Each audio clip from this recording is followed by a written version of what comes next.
लाल सागर में हूती के बड़े हमले हुए हैं। 3 मालवाहक जहाजों पर ड्रोन मिसाइल हमले। रोजा वेंटेज ड्रीम नाम के जहाज को ध्वस्त कर दिया गया है।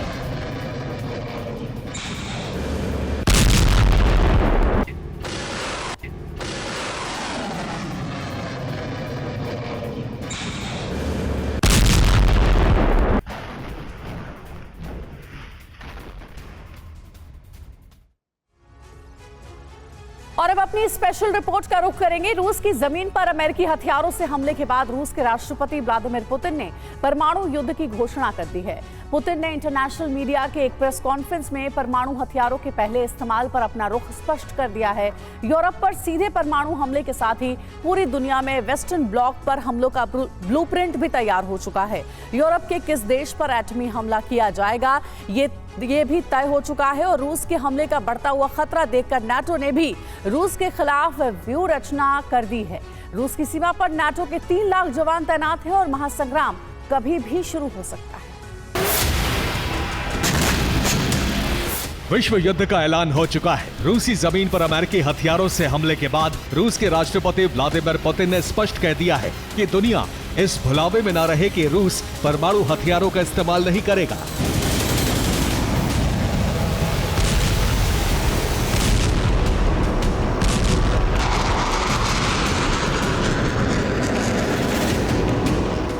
अगर संप्रभुता पर आंच आई तो रूस अपने सभी परमाणु हथियारों के कोड रिलीज करने की नीति बना चुका है।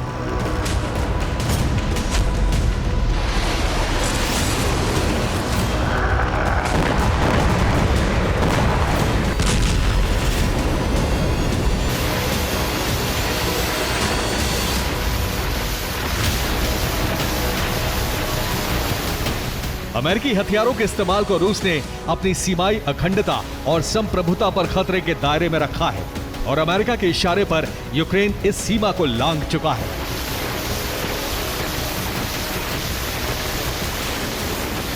यूक्रेन बेलगरोद पर लगातार यूक्रेनी हथियारों से हमले कर रहा है। यूक्रेन के हमले में रूस का एक S-300 एयर डिफेंस सिस्टम नष्ट हो चुका है। इसके बाद रूस ने घोषणा कर दी है कि तीसरे विश्व युद्ध की रणभेरी बच चुकी है।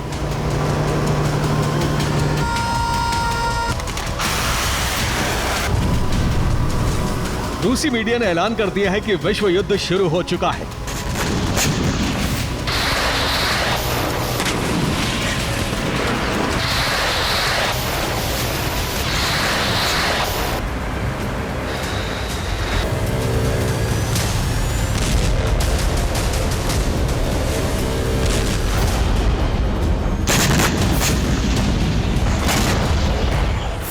क्रेमलिन ने नेटो से युद्ध की एक साथ कई रणनीति तैयार की है। पहली रणनीति है यूरोप पर परमाणु हमला।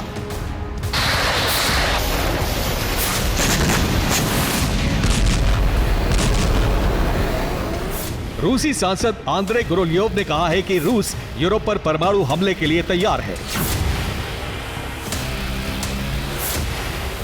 पहली रणनीति के तहत रूस यूरोपियन यूनियन के एक देश पर परमाणु हमला कर सकता है। टारगेट बनने वाले देश के 4 बड़े शहरों पर हमले की प्लानिंग है। परमाणु हमले से यूरोप के मुख्य ऊर्जा संस्थानों को ध्वस्त करने की रणनीति है।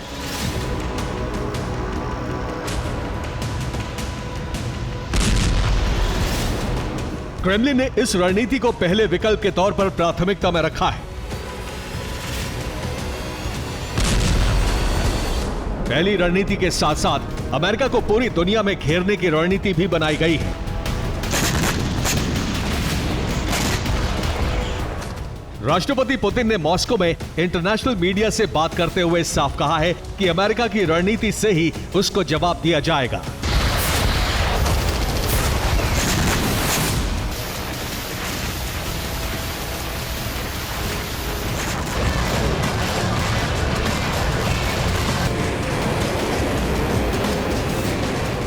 रूस की रणनीति है पूरी दुनिया के विवादित क्षेत्रों में ऐसी शक्तियों को मजबूत करना जो अमेरिका के लिए सबसे बड़ी परेशानी है। इस रणनीति के तहत पुतिन अमेरिका के खिलाफ दुनिया के कई देशों में वॉर फ्रंट खोल सकते हैं।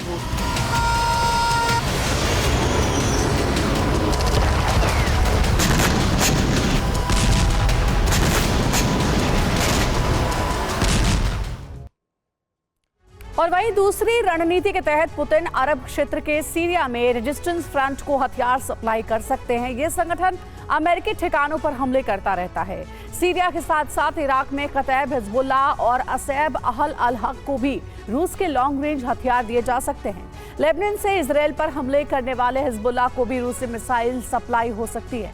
यमन से साउथ अफ्रीका तक हमले करने के लिए हूती को लॉन्ग रेंज हथियारों की जरूरत है और रूस इसे पूरा भी कर सकता है।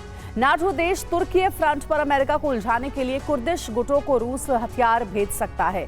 नाइजीरिया में बोको हराम को रूस हथियार सप्लाई करके अमेरिका की मुश्किलें बढ़ा सकता है और इसी तरह सोमालिया में अल शबाब संगठन को हथियार देकर अमेरिकी ठिकानों को टारगेट बना सकता है।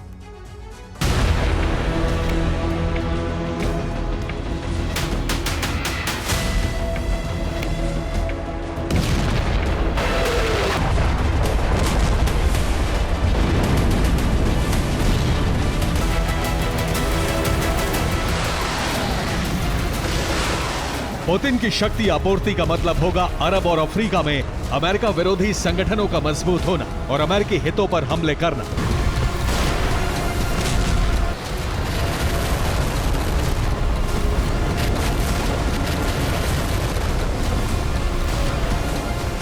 पुतिन की रणनीति है अरब और अफ्रीका से अमेरिका को बाहर करना।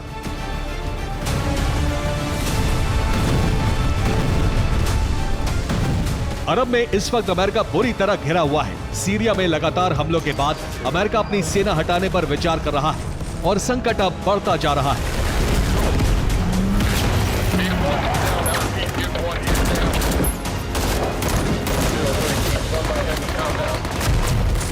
रूस के लॉन्ग रेंज हथियार मिलने के बाद हिजबुल्लाह और हूती पश्चिमी देशों पर बड़े हमले शुरू कर देंगे। पश्चिमी देशों के मालवाहक जहाजों के लिए लाल सागर जलमार्ग पर पहले ही खतरा मंडरा रहा है।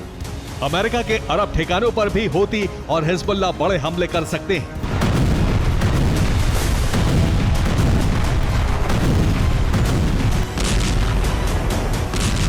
इन हमलों के बाद अरब में भी अमेरिका अफगानिस्तान जैसी जंग में फंस सकता है और उसके लिए संकट बड़ा हो सकता है।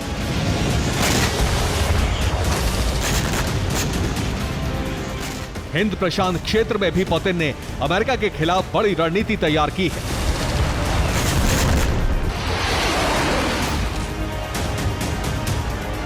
पुतिन ने चीन के साथ हिंद प्रशांत क्षेत्र में नेवी ड्रिल के बारे में कहा है कि ये भविष्य में भी जारी रहेंगी और एशिया में अमेरिकी ठिकानों पर ये ड्रिल संकट बन जाएंगे।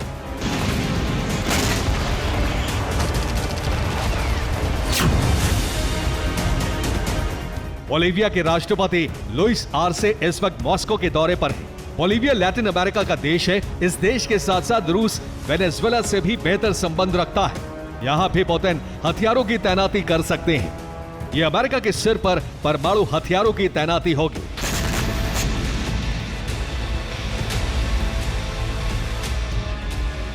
पुतिन अपनी व्यूह रचना बनाने में जुटे हैं और अमेरिका रूसी बॉर्डर पर जंग की तैयारी में है।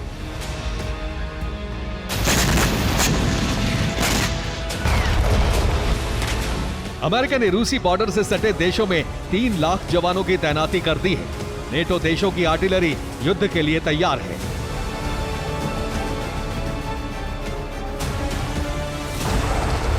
अगर रूसी जमीन पर नेटो के हमले शुरू होते हैं तो पुतिन का विश्व विनाशक परमाणु संबोधन हकीकत में बदल सकता है।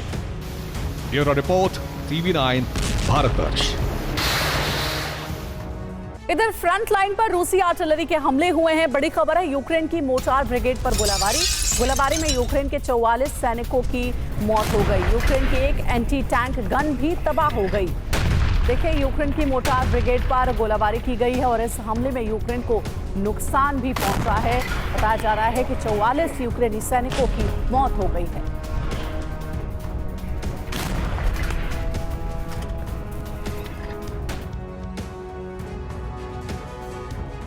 इस वक्त रूस और यूक्रेन दोनों की धरती धधक रही है। दोनों देशों के शहर जल रहे हैं। रूस ने जहां यूक्रेन के 12 शहरों में तबाही मचाई है, तो यूक्रेन ने रूस के 5 इलाकों में ड्रोन से कदर मचाया। इस बार पलटवार का परिणाम ये हुआ है कि युद्ध की आग में दोनों देश बुरी तरह से जल रहे हैं।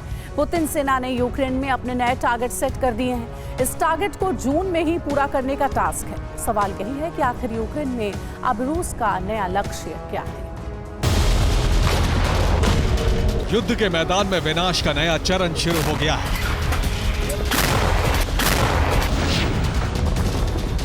ये जलजला इसी का सबसे नया परिणाम है।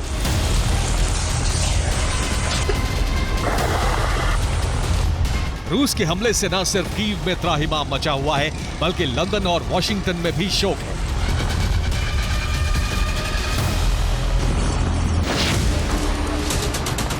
यूक्रेन ने अमेरिकी हथियारों से रूस के अंदर हमले शुरू किए, तो रूस ने यूक्रेन का अस्तित्व मिटा देने वाला सैन्य अभियान लॉन्च कर दिया।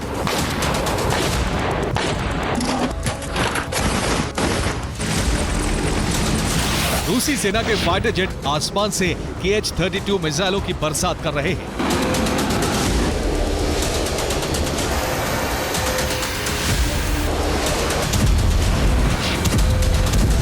रूसी सेना यूक्रेन में एक साथ कई टारगेट सेट कर ऑलराउंड अटैक कर रही है। रूस के हमले में न सिर्फ यूक्रेन के हथियार डिपो बल्कि एनर्जी सेक्टर भी ध्वस्त हो रहे हैं। यूक्रेन के मुताबिक रूसी सेना ने यूक्रेन के आधे इंफ्रास्ट्रक्चर को तबाह कर दिया है। इस वजह से यूक्रेन के बड़े भूभाग में ब्लैकआउट है।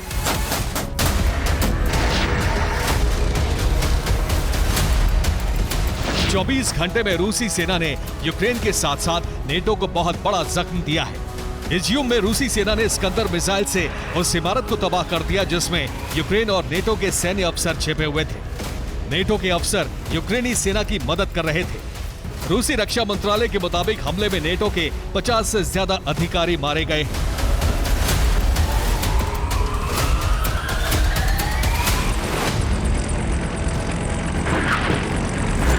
रूसी सेना ने एक साथ 1 दर्जन मोर्चों पर ताबड़तोड़ हमला किया, जिससे यूक्रेनी फोर्स की कमर टूट गई।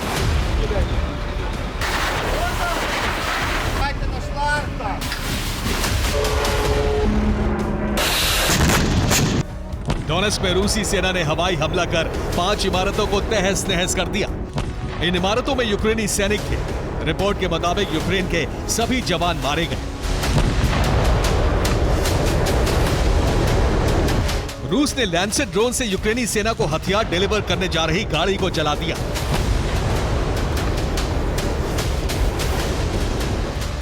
यूक्रेनी सेना की एक टुकड़ी रूसी ठिकाने पर धावा बोलने पहुंची थी। रूस ने न सिर्फ इस हमले को नाकाम कर दिया, बल्कि यूक्रेनी टुकड़ी को खत्म कर दिया।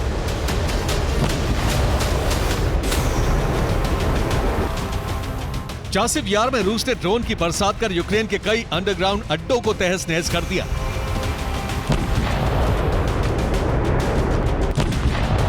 उगलेदर में रूसी सेना ने भीषण हमला किया।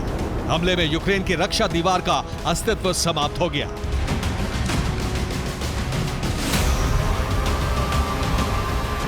दक्षिण डोनेट्स्क में बुक M1 सैम सिस्टम से रूस ने यूक्रेन के हाइमार्स हमले को नाकाम कर दिया। अवदीव्का में रूसी सेना ने यूक्रेन के 3 सैन्य ठिकानों को इस तरह मलबे में बदल दिया। चासिव यार में रूस के सैनिकों ने यूक्रेन के कई ड्रोन को हवा में ही तबाह कर दिया। इतना ही नहीं, रूसी सेना ने उस हथियार डिपो को जला दिया जहां नेटो के हथियार रखे हुए थे। रूस यूक्रेनी धरती पर आसमान से भी जबरदस्त धावा बोल रहा है। रूस के लड़ाकू विमान और अटैक हेलीकॉप्टर भीषण बमबारी कर यूक्रेनी शहरों को शमशान बना रहे हैं।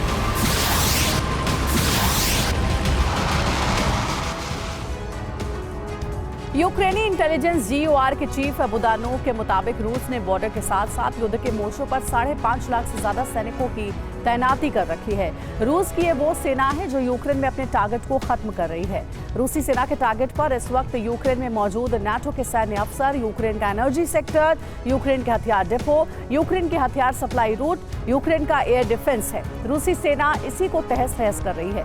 इसी के साथ रूसी सेना ने यूक्रेन में अपने नए लक्ष्य तय कर लिए हैं। ये लक्ष्य है खार्किव, डोनेट्स्क, ज़पोरिज़िया, माइकोलेव और ओडेसा।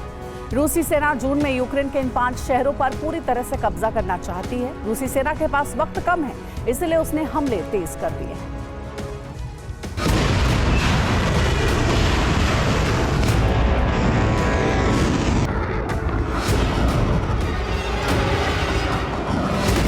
नेटो देशों ने यूक्रेन के बारूद को भी रिचार्ज कर दिया है।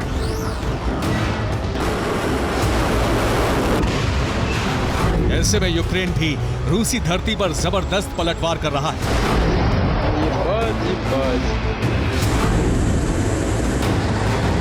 यूक्रेनी फोर्स रूस के उन सेंटर पर हमले कर रहा है जहां से रूसी सेना यूक्रेन पर हमले कर रही है।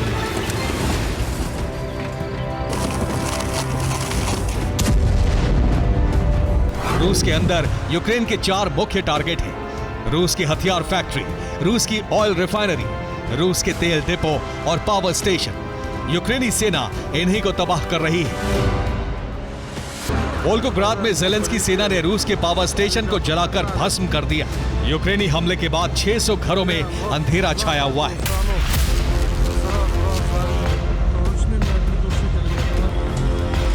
रूस के ओम्स्क में भी यूक्रेन ने ड्रोन की बरसात की। हमले की वजह से कई घरों में भीषण आग लग गई।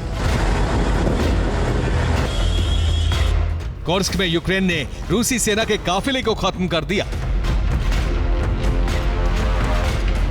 डोनेट्स्क में भी यूक्रेनी फोर्स ने बड़ी तबाही मचाई। यूक्रेनी हमले की वजह से कई घर जल गए। लुहांस्क के हियोर-हीवका में भी यूक्रेन ने रूसी सेना के हथियारों की कब्र खोद दी। यूक्रेनी सेना भीषण हमला कर खार्किव के इलाकों पर वापस कब्जा कर रही है। इतना ही नहीं, यूक्रेन ने रूस पर साइबर अटैक भी किया। इस वजह से रूस के कई मंत्रालयों में कामकाज ठप हो गया। जाहिर है युद्ध की आग इतनी भड़क चुकी है कि यह हाल फिलहाल शांत होने वाली नहीं है। Bureau report, TV9 Bharatvarsh. Donetsk मोर्चे पर रूस की गोलाबारी हुई है। यूक्रेनी सेना का ड्रोन कैंप तबाह। कैंप से कामिकाजी हमले कर रहा था यूक्रेन।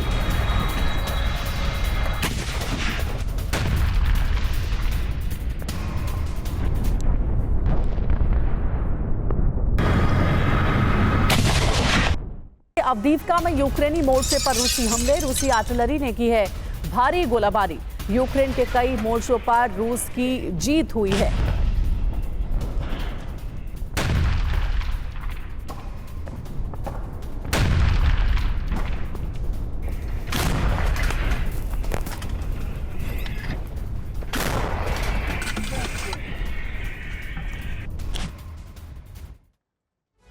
दुनिया का सबसे शक्तिशाली सैन्य संगठन नाटो, जिसकी अगुवाई सुपर पावर अमेरिका करता है, क्या उसका विघटन हो चुका है?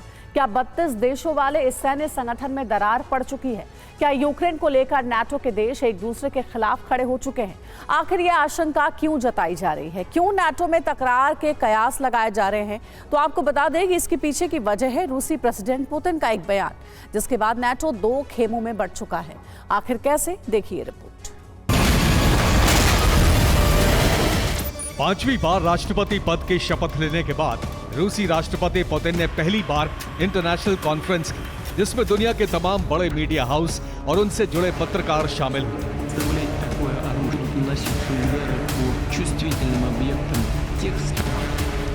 जानते हैं, इस इंटरनेशनल प्रेस वार्ता में पुतिन ने एक ऐसा बयान दिया जिसके बाद 32 देशों वाले शक्तिशाली संगठन नेटो में दरार पड़ गई।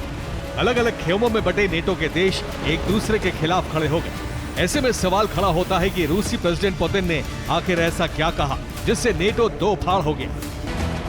दुनिया भर के तमाम पत्रकारों और मीडिया संस्थानों के सामने पुतिन ने इटली की तारीफ की। इटली को नेटो का सबसे जिम्मेदार मुल्क बताया। बस फिर क्या, पुतिन के इस बयान के साथ ही इटली ने यूक्रेन का साथ देने वाले नेटो देशों को लताड़ दिया। खासतौर पर इटली के डिप्टी प्राइम मिनिस्टर ने फ्रांस पर जंग भड़काने का आरोप लगाया। इटली के इस बयान से साफ है कि नेटो के कई मुल्क रूस से सीधी जंग नहीं चाहते। वहीं कुछ मुल्क यूक्रेन को हथियार की सप्लाई के खिलाफ भी हैं। मगर ये कोई पहला वाकया नहीं।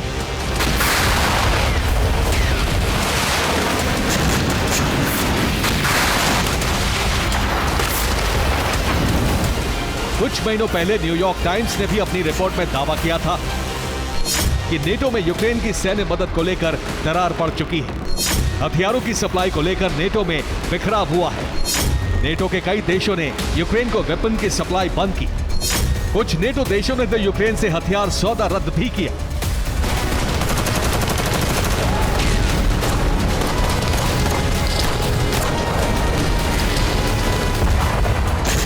हालांकि अमेरिका के दखल के बाद नेटो देशों ने यूक्रेन को हथियार देने पर सहमति जताई थी।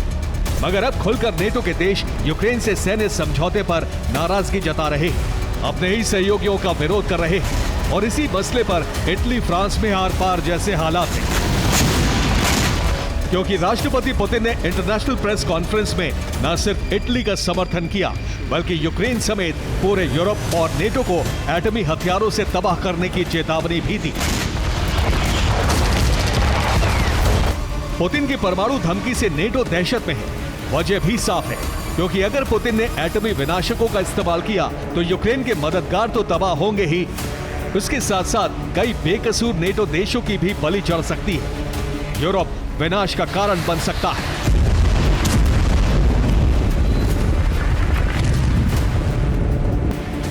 दरअसल पुतिन के आक्रामक होने की यूक्रेन यूरोप समेत तमाम पश्चिमी देशों का वजूद मिटाने वाली चेतावनी यूं ही सामने नहीं आई। इसके पीछे की वजह है बाल्टिक सी से ब्लैक सी तक नेटो की तरफ से रूस की घेराबंदी।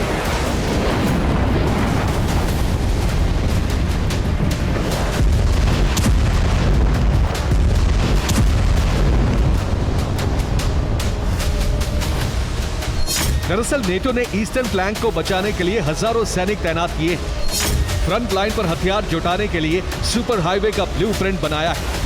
बाल्टिक सी में नेटो ने बाल्टॉप्स एक्सरसाइज का आगाज किया। एक तरफ पुतिन की परमाणु धमकी तो वहीं दूसरी तरफ रूस के खिलाफ नेटो का एक्शन में आना महाजंग की आशंका तो बढ़ा ही रहा है। इसके साथ ही नेटो बाल्टिक सी में एक और समुद्री ड्रिल का आगाज कर चुका है, जिसका नाम है बाल्टॉप्स 2024।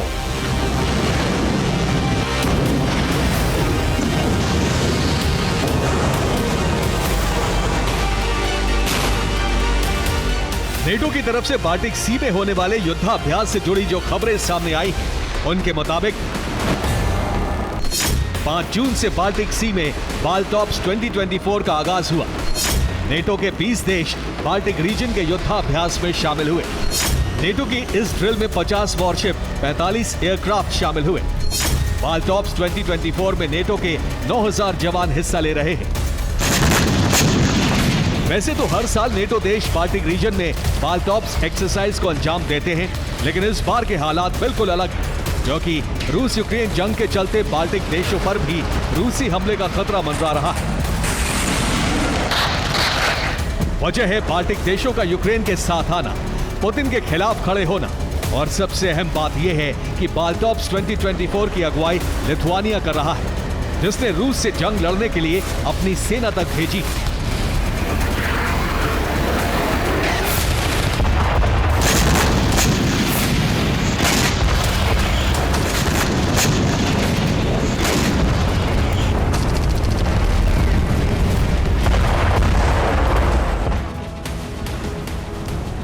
ऐसे में यह मुमकिन है कि 5 जून से 16 जून तक चलने वाली बाल्टॉप्स 2024 एक्सरसाइज में रूस खलल डाल सकता है। इस युद्धाभ्यास की अगुवाई करने वाले बाल्टिक देशों पर हमला कर सकता है। मतलब ये कि रूस यूक्रेन युद्ध एक ऐसे खतरनाक मोड़ पर जा पहुंचा है जहां रूस का एक भी कदम यूक्रेन की तबाही का सबब तो बन ही सकता है। इसके अलावा पुतिन के एटमी प्रकोप की चपेट में नेटो भी आ सकता है।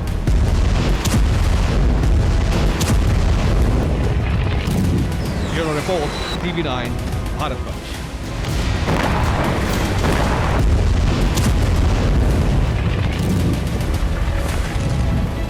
और वहीं रूस के Mi-35M हेलीकॉप्टर से हमले हुए हैं। फ्रंटलाइन पर कई यूक्रेनी मोर्चे ध्वस्त। हमलों से बड़े इलाके में आग भी लग गई है।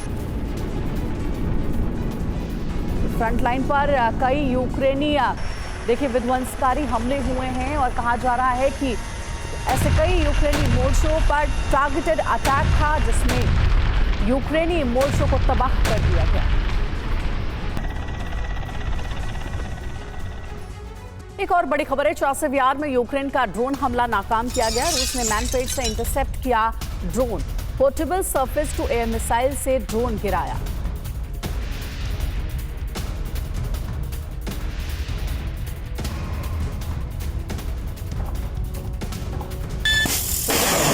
में यूक्रेन का ड्रोन हमला नाकाम किया गया है रूस की ओर से।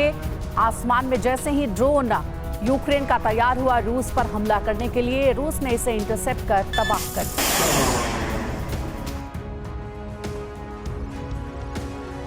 दक्षिण कोरिया समेत अपने तमाम दुश्मनों को एटमी हथियारों से दहलाने की धमकी देने वाले किम अब नए तरीके से जंग लड़ रहे हैं। और इस बार किम का हथियार कोई मिसाइल या फिर परमाणु बम नहीं, बल्कि गुब्बारा है जिसमें कूड़ा कचरा भर के दक्षिण कोरिया की तरफ भेजा जा रहा है। लेकिन किम की इस डर्टी साजिश का जवाब साउथ कोरिया ने भी अनोखे अंदाज में दिया है, जिसके बाद किम भड़क चुका है। आखिर क्यों, ये देखिए। कोरियाई प्रायद्वीप के दो देश जो एक दूसरे के कट्टर दुश्मन हैं, जिनके बीच हर वक्त जंग के हालात बने रहते हैं, जो एक दूसरे को तबाह करने के लिए कुछ भी कर सकते हैं, किसी भी हद तक जा सकते हैं, विध्वंसक से विध्वंसक हथियारों का इस्तेमाल कर सकते हैं।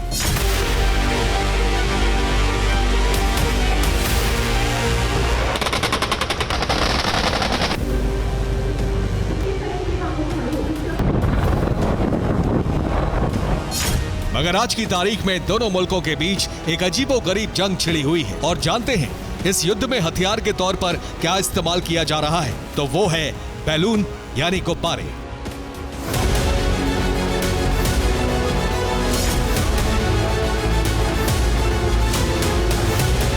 साउथ कोरिया और उत्तर कोरिया के बीच इस वक्त बलून वॉर चरम पर है। आखिर कैसे, ये भी जान लीजिए।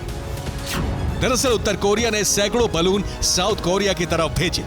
सभी गुब्बारों में भारी तादाद में कूड़ा कचरा भरा हुआ था, यानी रद्दी कागज, खाद, सड़े हुए कपड़े और सिगरेट के टुकड़े। 3 दिनों में 1000 से ज्यादा बलून साउथ कोरिया में गिरे। पहले तो उत्तर कोरिया की तरफ से आए गुब्बारों को देख दक्षिण कोरिया सहम गया, क्योंकि गुब्बारों में विस्फोटक पदार्थ भी शामिल हो सकते थे। जासूसी से जुड़े उपकरण भी होने की संभावना थी। लेकिन सैकड़ों गुब्बारों में सिर्फ और सिर्फ कचरा भरा था। बस फिर क्या, भड़के साउथ कोरिया ने इसी अंदाज में किम को जवाब देने का प्लान तैयार किया। पहले तो उत्तर कोरिया को सबक सिखाने के लिए दक्षिण कोरिया ने दोनों देशों के बीच हुए शांति समझौते को निलंबित करने की घोषणा की। और इसके बाद साउथ कोरिया ने भी सैकड़ों गुब्बारे किम के मुल्क में भेजे। इन गुब्बारों में मेड इन यूएस इलेक्ट्रॉनिक उपकरण भरे थे। हेडफोन, टॉर्च, बेल्ट, डेनिम और अमेरिकन मूवी के प्रिंट थे। जानते हैं साउथ कोरिया ने कचरे के जवाब में इन अमेरिकी सामानों को नॉर्थ कोरिया क्यों भेजा? दरअसल किम के मुल्क में इन तमाम विदेशी सामानों की खरीद पर पाबंदी है। खासतौर पर मेड इन यूएस पर तो नॉर्थ कोरिया ने बैन लगा रखा है। बस उत्तर कोरिया को सबक सिखाने के लिए दक्षिण कोरिया ने कचरे से भरे गुब्बारे की तर्ज पर अमेरिकी सामानों से भरे गुब्बारे भेजे।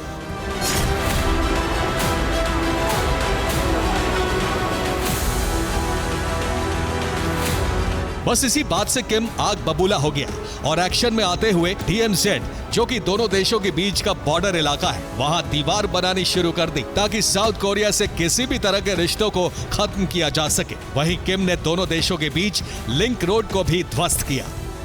Bureau report, TV9, Bharatvarsh.